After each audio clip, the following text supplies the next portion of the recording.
पिछले लेक्चर में हमने देखा था कि एटम क्या होता है। अब एटम्स जब एक दूसरे के साथ मिलते हैं तो वो हमारे पास मॉलिक्यूल बना देते हैं। Molecule is the smallest particle of a pure substance which can exist independently. Types, इसकी 3 टाइप्स होती हैं, mono atomic, di atomic and tri atomic. Mono means one and atomic mean atom. Mono atomic ऐसे molecules होते हैं जो एक atom से मिलकर बनते हैं, फॉर एग्जांपल हीलियम।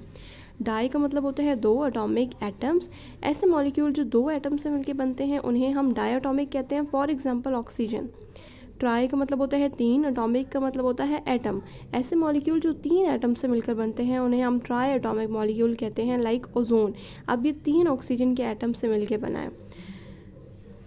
साइज़ की बेसिस पर मॉलिक्यूल देखें तो 2 तरह के होते हैं, macro molecules and micro molecules. Macro का मतलब होता है लार्ज। ऐसे मॉलिक्यूल्स जो लार्ज नंबर ऑफ एटम्स मिलके बनते हैं उन्हें हम मैक्रो मॉलिक्यूल्स कहते हैं। For example haemoglobin.